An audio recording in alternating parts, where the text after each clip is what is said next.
नमस्कार, मी संगीता. स्वागत करते तुमचं संगीताच कुकिंग कॉर्नरमध्ये. आज आपण बनवणार आहोत डिंकाचे लाडू. अगदी भरपूर प्रमाणामध्ये प्रोटीन, फायबर असलेले हे डिंकाचे लाडू आज आपण किलोच्या प्रमाणात बनवणार आहोत. कोणतंही पीठ इथे मी वापरणार नाही किंवा गुळाचा पाकही मी इथे करणार नाही. तयार होणारे डिंकाचे लाडू अतिशय पौष्टिक आणि बऱ्याच आजारांपासून दूर ठेवतात. हे लाडू थंडीच्या दिवसात तर सगळ्यांनीच करून खाल्ले पाहिजेत. आणि ही जर तुम्हाला लाडवांची रेसिपी आवडली किंवा पद्धत आवडली तर माझ्या चॅनलला लाईक करायला विसरू नका. चला तर मग रेसिपीला सुरुवात करूया. मी इथे किलोच्या प्रमाणात मी तुम्हाला साहित्य सांगणार आहे. तर मी इथे 1 किलो एवढं खोबरं किसून घेतलेलं आहे. हे बघा, ह्या पद्धतीने मी इथे खोबरं किसून घेतलेलं आहे. तुमच्याकडे जर वेळ नसेल तर तुम्ही डेसिकेटेड कोकोनट जे मार्केटमध्ये विकत भेटते पावडर ती घेतली तरी चालेल. पण शक्यतो घरचंच खोबरं जर तुम्ही किसून घेतलं, ह्या अशा पद्धतीने तुम्ही वाटी आणलीत आणि घरी किसून घेतलीत तर चवीलाही खूप छान लागतं हे खोबरं. अशी जाडसर वाटी बघून घ्यायची आणि घेताना पांढरी शुभ्र वाटी बघून घ्यायची. पातळ वाटी कधी घेऊ नका. आणि येल्लो वाटी थोडी कडवट लागते. तर मी इथे खारकेचं पावडर मी मार्केटमधून रेडीमेड आणलेली आहे. तर ह्या पद्धतीने इथे मी खारकेची पावडर आणलेली आहे.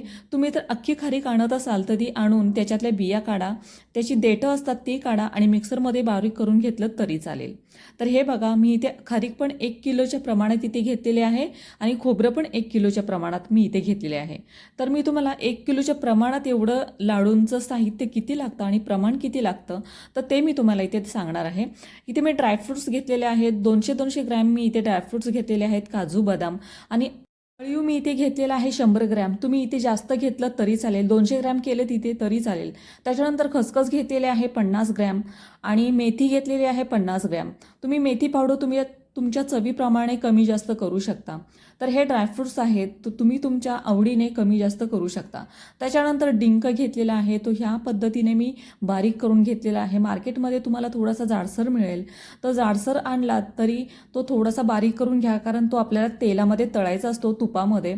तर तो व्यवस्थित तुपामध्ये तळता आला पाहिजे, ह्या हिशोबाने आपल्याला बारीक करून घ्यायचा आहे. तर त्याच्यानंतर मी इथे घेतलेला आहे गूळ. गूळ हा तुम्ही इथे चिक्कीचा जो सफेद गूळ येतो मार्केटमध्ये तो इथे वापरला तरी चालेल. तर हे बघा, आपण ड्रायफ्रूट्स वगैरे घेतलेलं आहे. ड्रायफ्रूट तुम्ही तुमच्या चवीप्रमाणे कमी जास्त करू शकता किंवा इथे तुम्ही जर दुसरं ड्रायफ्रूट्स अजून घेणार असाल तर तेही इथे ॲड करू शकता. चला तर मग आपण हे सगळं व्यवस्थित भाजून घेऊया. त्याच्यासाठी मी गॅसवरती एक कढई ठेवलेली आहे. कढई व्यवस्थित गरम झाल्यानंतर त्याच्यामध्ये आपल्याला टाकायचं आहे, सगळ्यात अगोदर खोबरं भाजून घेणार आहोत आपण. खोबरं हे 2 ते 3 बॅचमध्ये व्यवस्थित असं भाजून घ्यायचं आहे. खोबरं भाजताना गॅसचा फ्लेम हा एकदम लो टू मीडियम ठेवा, कारण खोबरं पटकन करपलं जातं, व्यवस्थित भाजत नाही. तर त्याच्यामुळे लो गॅसवरतीच आपल्याला हे खोबरं व्यवस्थित असं भाजून घ्यायचं आहे.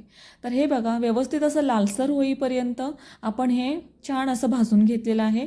तुम्हाला मी सगळं खोबरं भाजून दाखवणार नाही, व्हिडिओ खूप मोठा होईल. तर हे बघा, 1 किलो एवढं खोबरं मी इथे भाजून तयार केलेलं आहे. ह्या पद्धतीनेच तुम्हाला भाजून घ्यायचं आहे, जास्त लालसर किंवा काळपट करू नका. त्याच्यानंतर मेथी घ्यायची आहे. लो टू मीडियम गॅसवरती आपण मेथी ही खमंग अशी भाजून घेणार आहोत. मेथीचे लाडू म्हटले किंवा डिंकाचे लाडू म्हटले की त्याच्यामध्ये महत्त्वाचं इन्ग्रेडियंट्स म्हणजे मेथी. मेथी ही खूप आजारांवरती गुणकारी असते. अगदी शुगरवाल्यांना तर हे वरदानच आहे असं म्हटलं तरी चालेल. तर ही मेथी आपण खमंग अशी भाजून घेऊया. त्याच्यानंतर भाजायला घेणार आहोत आपण खसखस. खसखस ही पण अगदी लो टू मीडियम गॅसवरतीच मंद आचेवरती आपल्याला ही भाजून घ्यायची आहे. भरपूर प्रमाणामध्ये कॅल्शियम, फायबर, विटॅमिननी भरपूर असलेली ही खसखस शरीरासाठी खूप फायदेशीर असते. तर ही खसखस आपण थोडीशी लालसर झाली की काढून घ्यायची आहे. ही करपवून देऊ नका, कारण हिची चव खूप वेगळी लागते आणि लाडवामध्ये ही खसखस अतिशय चविष्ट लागते. खसखस भाजल्यानंतर हिथं आपल्याला घ्यायचं आहे अळीव. अळीव हे विशेष करून थंडीमध्ये आणि बाळंतिणीला दिला जाणारा अतिशय पौष्टिक असा पदार्थ आहे. त्यांनी रक्ताची कमतरता, हाडांची मजबूती, केस गळती अशा बऱ्याचशा आजारांवरती बहुगुणी असं हे विटॅमिन, प्रोटीननी भरपूर असलेलं हे अळीव शरीरासाठी खूप फायदेशीर असतं. तर हे अळीव आपण भाजून तयार केलेलं आहे. अगदी मंद आचेवरती आपण हे भाजलेलं आहे आणि हे आपण बाजूला काढून घेऊयात. त्याच्यानंतर मी ह्याच कढईमध्ये तूप घेणार आहे. तुपामध्येच आपल्याला जे पण आपण ड्रायफ्रूट्स घेतलेले आहेत ते व्यवस्थित असे भाजून घ्यायचे आहेत. त्याच्यासाठी 2 वाट्या एवढं मी तूप इथे कढईमध्ये घेतलेलं आहे. तूप व्यवस्थित गरम झाल्यानंतर त्याच्यात सगळ्यात अगोदर आपल्याला घ्यायचे आहेत बदाम. बदाम हे आपल्याला लो टू मीडियम गॅसवरती व्यवस्थित असे आतून कुरकुरीत होईपर्यंत भाजून घ्यायचे आहेत. गॅसचा फ्लेम हा मीडियम टू लो ठेवा, जास्त वाढवू नका, नाहीतर वरून करपतील आणि आतून तसेच ओलसर राहतील. तर हे बघा छान असे कुडकुडीत झालेले आहेत, आतून पण आणि व्यवस्थित असे भाजून निघालेले आहेत. हे आपण बाजूला काढून घेऊयात. त्याच्यानंतर बदाम झाल्यानंतर आपल्याला भाजायचे आहेत काजू. काजू पण ह्याच पद्धतीने तुम्हाला लालसर होईपर्यंत भाजून घ्यायचे आहेत. ते पण आपण काढून घेऊयात. तळल्याने काय होतं, जे पण आपण ड्रायफ्रूट्स तळतो त्यांनी त्याची चव खूप छान लागते आणि लाडवामध्ये खूप छान असं कुरकुरीत असं खाताना लागतं. तर त्याच्यासाठी तुम्ही जे पण ड्रायफ्रूट्स घ्याल ते तुपामध्ये फ्राय करून घ्या. त्याच्यानंतर घेणार आहोत आपण डिंक. डिंक आपल्याला ते तुपामध्ये सोडताना अगदी थोडासा घ्यायचा आहे. त्याने काय होतं, जास्त डिंक तर जर तुम्ही तुपामध्ये टाकलात तो व्यवस्थित तळला जात नाही आणि त्याच्या लाह्या व्यवस्थित होत नाहीत. थोडा थोडा घेऊन आपल्याला डिंक हा तुपामधून तळून काढायचा आहे. तर मी थोडासा टाकला होता, तो तुम्ही बघू शकताय. खूप छान अशा लाह्या आपल्या झालेल्या आहेत. तर ह्या लाह्या आपण सगळ्या व्यवस्थित अशा काढून घेऊया. तुम्हाला जर तूप कमी वाटलं तर तुम्ही ते तूप थोडंसं ॲड केलं तरी चालेल. त्यांनी काय होईल, छान अशा लाह्या व्यवस्थित अशा डिंकाच्या लाह्या तळून निघतील, बनून तयार होतील. तर हे बघा आपल्या डिंकाच्या ज्या आपण लाह्या बनवलेल्या आहेत त्या पण व्यवस्थित अशा तळून तयार झालेल्या आहेत. तर ही बघा आपण जेवढी जिन्नस भाजली होती ती आपण इथे घेतलेली आहेत. काजू बदाम मी एकत्रच करून घेतलेला आहे. छान असं कुरकुरीत होईपर्यंत मी तुपामध्ये तळून घेतलेलं आहे. त्याच्यानंतर मी ते खसखस घेतलेली आहे. मेथी पण आपण खमंग अशी भाजून घेतलेली आहे. मेथीची आपल्याला पावडर करायची आहे आणि खसखस तुम्ही तशीच वापरली तरी चालेल. त्याच्यानंतर घेतलेल्या आहेत मी डिंकाच्या लाह्या. डिंकाच्या लाह्या तळताना व्यवस्थित अशी काळजी घ्या, कारण हे जर आतून कच्चं राहिलं तर लाडूमध्ये खाताना व्यवस्थित लागत नाही आणि ते दातामध्ये अडकलं जातं. तर ह्या डिंकाच्या लाह्या जेव्हा पण तुम्ही भाजाल आणि तुपाचं प्रमाण जर कमी असेल तर व्यवस्थित लाह्या बनत नाहीत. तुम्ही ते तुपाचं प्रमाण थोडंसं वाढवा आणि त्याच्यानंतर ह्या लाह्या व्यवस्थित अशा भाजून काढा. त्याच्यानंतर मी घेतलेलं आहे खोबरं. खोबरं पण आपण व्यवस्थित असं सफेद आणि जास्त लालसर केलेलं नाही, अगदी कुरकुरीत होईपर्यंतच हे भाजून घेतलेलं आहे. आणि हे तुम्ही जेव्हा पण मिक्सरमधून बारीक कराल त्यावेळेला जाडसरच असं बारीक करा, कारण जास्त जर तुम्ही बारीक केलं तर ह्याचं तेल सुटेल. तर थोडंसं जास्त जाडसर पण नाही, अगदी मीडियम तुम्ही ह्याची पेस्ट तयार करून घ्या.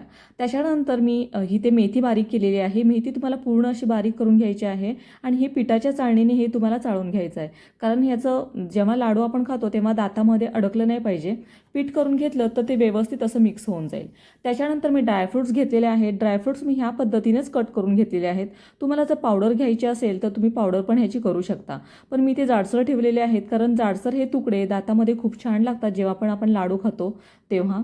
तर हे आपण बाजूला ठेवून देऊयात. त्याच्यानंतर ही आपली सगळी जिन्नस आहेत ती व्यवस्थित अशी आपल्याला मिक्स करून घ्यायचं आहेत.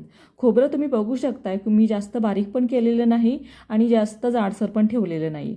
तर ते मी ज्या लाह्या आहेत आपण डिंकाच्या बनवलेल्या त्या अगोदर आपण बारीक करून घेणार आहोत. जास्त बारीक करायच्या नाहीत, कारण डिंकाचे लाह्या पण आहेत जेव्हा पण आपण लाडू तयार करतो आणि खायला जातो तेव्हा हे कुरकुरीत खूप छान असं लागतं आणि यांची चव खूप छान लागते. त्याच्यामुळे थोडंशा अशा बारीक करून घेणार आहे. डिंकाचे पण खूप सारे फायदे आहेत. पोटातील इन्फेक्शन असू द्या किंवा पोटदुखीचा त्रास असेल, पित्ताचा त्रास असेल, अशा बऱ्याचशा आजारांवरती अगदी बऱ्यापैकी फायदेशीर असा हा डिंक आपण अवश्य खाल्ला पाहिजे आणि डिंकाच्या जे आपण लाडू बनवतोय त्याच्यामध्ये तर घातलाच पाहिजे. त्याच्यानंतर ही सगळी जिन्नस आपण व्यवस्थित अशी एकत्र करून घेणार आहोत. मी खारकेची पावडर आहे ती इथे व्यवस्थित अशी मिक्स करून घेणार आहे. त्याच्यानंतर आपल्याला जे आपण ड्रायफ्रूट्स आहेत बारीक करून घेतलेले ते आपण इथे घालून घेणार आहोत. तुम्हाला जर पावडर फॉर्ममध्ये तुम्ही करून घेणार असाल तर तेही तुम्ही करून घेतलं तरी चालेल. त्याच्यानंतर घालणार आहे आपण अळीव. अळीव इथे तुम्ही जास्त प्रमाणात घेतलं तरी चालेल, अळीवाचे खूप सारे फायदे असतात. त्याच्यानंतर घालणार आहे मी मेथी पावडर. त्याच्या अगोदर मी इथे खसखस घालून घेत आहे. खसखस ही तुम्ही बारीक नाही केली तरी चालेल. त्याच्यानंतर मी इथे मेथी पावडर आहे ती इथे घालणार आहे. जवळजवळ 2 चमचे अगदी भरून मी 2 चमचे इथे मेथी पावडर घेतलेली आहे. तुम्हाला जर जास्त कडू नको असेल तर तुम्ही इथे मेथी पावडर कमी केली तरी चालेल. पण जेव्हा आपण म्हणतो डिंकाचे लाडू किंवा मेथीचे लाडू, त्याच्यामध्ये मेथीचे लाडू म्हणलं की मेथी ही आलीच पाहिजे आणि ह्याने काय होतं, जरी कडू लागले तरी तोंडाची चव वाढते. तर हे मेथी पावडर आपण बऱ्यापैकी लाडू जे आपण बनवतोय त्याच्यामध्ये घातलीच पाहिजे. तर हे आपण व्यवस्थित असं हाताने मिक्स करून घेणार आहोत. मिक्स करून झाल्यानंतर हे आपल्याला छान असं परतून घ्यायचं आहे. मी ते गुळाचा पाक वगैरे असं काही करणार नाही. हे आपण जे सगळं मिश्रण आहे ते आपण तुपामध्येच परतून घेणार आहोत आणि ह्याचे लाडू तयार करणार आहोत. तर मी इथे ही जी आपली शिल्लक आहे मेथीची पावडर ही तुम्ही रोजच्या जेवणामध्ये वापरली तरी चालेल. जे कणकेचं पीठ आपण मळतो त्याच्यामध्ये थोडं थोडं करून रोज जर तुम्ही ही पावडर वापरलीत तर चपातीची चवही खूप छान लागते. त्याच्यानंतर घेतलेला आहे मी गूळ ही मी जास्त प्रमाणात इथे घालणार नाही. जवळजवळ पाव किलो एवढा गूळ मी इथे वापरलेला आहे.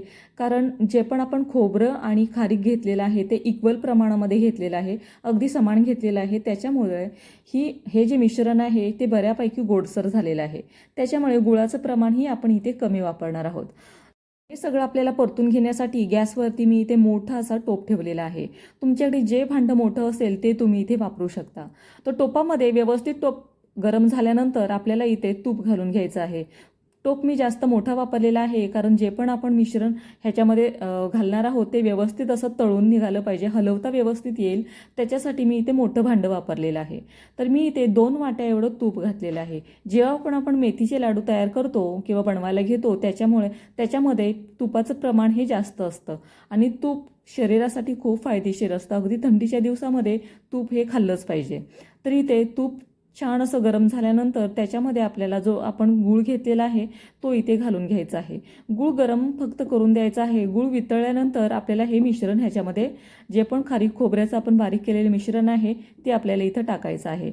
आपण 1 तारी पाक 2 तारी पाक असं काहीही इथे करणार नाही.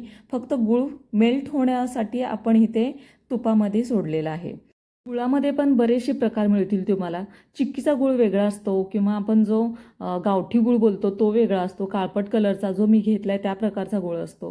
तर गुळामध्ये पण जो तुम्हाला आवडेल तो तुम्ही गूळ घेतला तरी चालेल. आता चवीचं म्हणाल तर इथे मी जे प्रमाण घेतलेलं आहे ते अगदी परफेक्ट आहे. जे आपण खारीक आणि खोबरं घेतलेलं आहे ते इक्वल प्रमाणामध्ये घेतलेलं आहे. त्याच्यामुळे त्याची गोडसरपणा हा बऱ्यापैकी आहे. त्याच्यामुळे इथे जो मी गूळ घेतलेला आहे तो खूप कमी घेतलेला आहे. अगदी पाव किलो एवढा मी इथे गूळ वापरलेला आहे. तुम्हाला जर याच्यापेक्षाही जास्त गोड तुम्ही खात असाल किंवा आवडत असतील तर तुम्ही इथे गुळाचं प्रमाण वाढवलं तरी चालेल. तर हा बघा आपला गूळ व्यवस्थित असं मेल्ट झालेला आहे. ह्याच्यातले गुठळे आहेत ते व्यवस्थित असे वितळून गेलेले आहेत. तर एक उकळी आल्यानंतर आपल्याला हे जे मिश्रण आहे आपण बारीक केलेलं आहे ते सगळं इथे आपल्याला घालायचं आहे आणि अगदी लो टू मीडियम गॅसवरती हे व्यवस्थित असं परतून घ्यायचं आहे. लो टू मीडियम गॅसवरती हे आपल्याला 5 ते 6 मिनटं छान असं परतून घ्यायचं आहे. परतताना गॅस वाढवू नका कारण थोडंसं जरी खालून करपलं तरी लाडवांची चव ही वेगळी लागते. त्याच्यानंतर आपण इथे घालणार आहोत डिंक, जो आपण बारीक असा जाडसर असा चुरवून ठेवला होता तो घालून व्यवस्थित असं परत एक 5 ते 6 मिनटासाठी परत आपण परतून घेणार आहोत. तर हे आपण परतून झाल्यानंतर त्याच्यामध्ये आपल्याला तूप घालायचं आहे. तूप जे आपण ड्रायफ्रूट्स तळून जे तूप राहिलं होतं ते आपण इथं थोडं थोडं करून घालणार आहे. तर हे बघा मी इथे तूप जे ड्रायफ्रूट्स तळून राहिलं होतं ते मी इथं घालून एक थोड्या वेळासाठी परत हे सारण परतून घेणार आहे. असं करताना थोड्या वेळाने आपल्याला ह्याच्यामध्ये तूप घालून जोपर्यंत आपलं सारण ओलसर होत नाही तोपर्यंत आपल्याला हे परतून घ्यायचं आहे. तर मी इथे परत 2 चमचे मोठे 2 चमचे तूप घातलेलं आहे. जोपर्यंत आपलं सारण ओलसर होत नाही तोपर्यंत आपल्याला इथे तूप थोडं थोडं सोडायचं आहे. तर हे बघा तूप घालून मी परत एक 5 मिनटासाठी परत हे सारण छान असं परतून घेत आहे. परतताना गॅसचा फ्लेम हा मंद ठेवायचा आहे, ते मात्र लक्षात असू द्या. तर हे व्यवस्थित परतून झाल्यानंतर आणि छान असं तुपामध्ये ओलसर झाल्यानंतर एक 5 ते 6 मिनटासाठी किंवा 10 मिनटासाठी आपल्याला हे झाकण ठेवून छान असं ह्याची वाफ जाऊन द्यायची आहे. गॅस तुम्ही बंद करायचा आहे. तर गॅस बंद करून आपण हे झाकण ठेवलेलं आहे. झाकण ठेवल्यानंतर तुम्ही बघू शकता खूप बऱ्यापैकी इथे थंड झालेलं आहे आपलं सारण आणि मी लाडू वळायलाही घेतलेलं आहे. लाडू पण छान असं वळून तयार होत आहे. जेव्हा डिंकाचे लाडू बनवतो त्यावेळेला आपण पाक तयार करत नाही आणि आपण तुपामध्येच आपण हे लाडू छान असं भिजवलं जातं सारण आणि तुपामध्येच भिजवून आपल्याला हे लाडू तयार करायचे असतात. तर हे बघा अतिशय छान आणि पौष्टिक असे हे लाडू आपण तयार केलेले आहेत आणि छान असे लाडू तयार पण होत आहेत. ज्या वेळेला तुम्ही लाडू बनवायला घ्याल त्यावेळेला सारण हे थोडंसं कोमट किंवा गरम ह्याच फॉर्ममध्ये तुम्हाला लाडू बनवायचे आहेत. जर थंड झालं सारण तर तुम्हाला लाडू छान असे वळता येणार नाहीत किंवा बनवता येणार नाहीत. तर हे बघा ह्या पद्धतीनेच तुम्ही लाडू बनवून घ्या. तर लाडू तुम्हाला जर वाटलं की सारण हे जास्त खळखळीत लागतंय, लाडू बनवता येत नाहीत, तर तुम्ही परत एकदा थोडंसं गरम करा, त्याच्यामध्ये तूप घाला आणि परत एकदा लाडू वळायला घ्या. लाडू नक्कीच परफेक्ट लाडू तयार होईल. तर हे बघा, खूप छान असे लाडू तयार झालेले आहेत. हे लाडू बनवण्यासाठी जवळजवळ 2 किलो 1 किलो खारीक आणि 1 किलो खोबरं एवढ्या प्रमाणामध्ये आपण घेतलेलं आहे.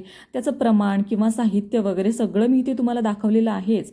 तरी पण डिस्क्रिप्शन बॉक्समध्ये सगळं मी सविस्तर व्यवस्थित अगदी तुपापासून किती लागलेलं आहे साहित्य ते मी तुम्हाला सांगितलेलं आहे. तुम्ही तिथे जाऊन बघू शकता. तर हे डिंकाचे लाडू जवळजवळ 3 ते 3.25 किलो आपले तयार झालेले आहेत आणि अप्रतिम चवीला तर लागतात. आपण इथे कोणतंही पीठ वगैरे घातलेलं नाही. जर तुम्हाला ही रेसिपी आवडली असेल तर माझ्या चॅनलला लाईक, शेअर आणि सबस्क्राईब करायला मात्र विसरू नका. सबस्क्राईब करणं सगळं फ्री आहे. त्यांनी काय होईल, सगळ्यात अगोदर माझी जे मी व्हिडिओ अपलोड करते त्याची लिंक तुमच्यापर्यंत येईल आणि तो व्हिडिओ तुम्ही बघू शकाल. तर तुम्हाला रेसिपी कशी वाटली किंवा स्टेप बाय स्टेप मी तुम्हाला सांगितलं आहे सगळं, ते कसं वाटलं मला कमेंट बॉक्समध्ये एकदा नक्की सांगा. चला तर मग खात राहा, मस्त राहा आणि सगळ्यात महत्त्वाचं तुमची तब्येत सांभाळा. Bye bye.